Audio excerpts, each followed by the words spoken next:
Halo semua, pernahkah kalian melihat pohon pisang tumbuh dan berkembang? Bagaimana caranya ya? Assalamualaikum warahmatullahi wabarakatuh. Apa kabar semuanya? Kali ini kita akan belajar mengenai perkembangbiakan tumbuhan secara vegetatif. Yuk kita pelajari materinya. Seperti yang telah kalian ketahui bahwa perkembangbiakan secara vegetatif tidak memerlukan organ reproduksi jantan dan tidak memerlukan organ reproduksi betina. Lalu, bagaimana perkembangbiakan secara vegetatif pada tumbuhan? Perkembangbiakan vegetatif atau secara tak kawin pada tumbuhan terjadi melalui tanpa penyerbukan dan tidak melalui pembuahan. Perkembangbiakan vegetatif pada tumbuhan dibagi menjadi dua, yaitu perkembangbiakan vegetatif alami dan vegetatif buatan. Yuk kita pelajari lebih lanjut lagi. Perkembangbiakan vegetatif alami terjadi pada tumbuhan yang menghasilkan tumbuhan baru langsung dari induknya secara alami. Perkembangbiakan vegetatif alami dapat melalui beberapa cara. Yuk kita perhatikan. Yang pertama, membelah diri, yaitu tumbuhan membagi tubuhnya menjadi dua bagian yang sama. Contohnya adalah tumbuhan ganggang biru. Yang kedua, tunas, yaitu tumbuhan baru yang tumbuh di samping induknya. Contohnya adalah pohon pisang dan pohon bambu. Yang ketiga, tunas adventif, yaitu tunas yang tumbuh pada sela-sela bagian tubuh tumbuhan. Contohnya adalah tanaman cocor bebek dan cemara. Yang keempat, umbi lapis, yaitu lapis-lapis daun berdaging yang dapat membentuk tumbuhan baru. Contohnya bawang merah dan bawang putih. Yang kelima, umbi batang, yaitu batang yang tumbuh di bawah tanah.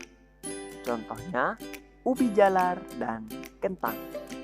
Yang keenam, umbi akar, yaitu pertumbuhan tumbuhan baru melalui batang karena akarnya beralih fungsi sebagai cadangan makanan. Contohnya yaitu wortel, ketela pohon, dan bunga dahlia. Yang ketujuh, spora, yaitu serbuk yang ada pada sporangium yang jatuh pada tempat tertentu. Contohnya jamur dan tanaman paku.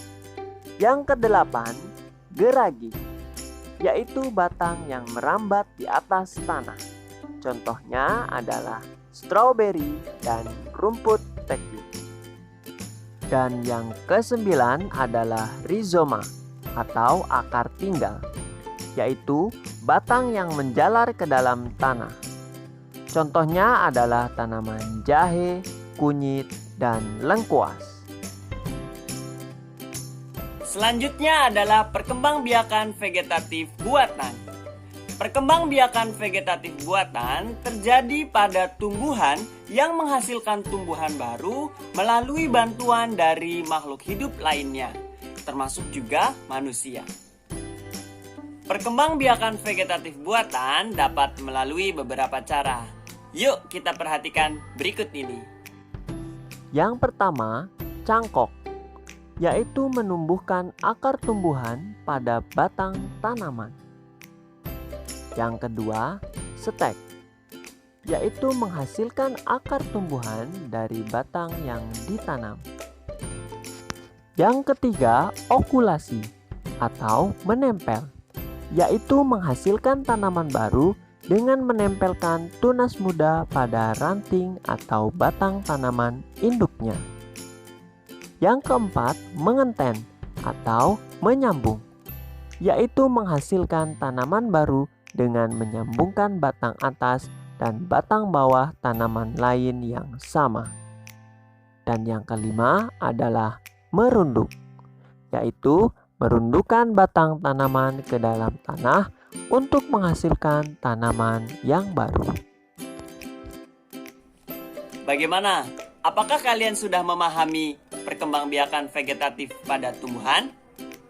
Silakan pelajari kembali ya. Demikian video kali ini. Semoga video ini dapat memberikan manfaat untuk kita semua. Tetap sehat, tetap semangat belajar ya.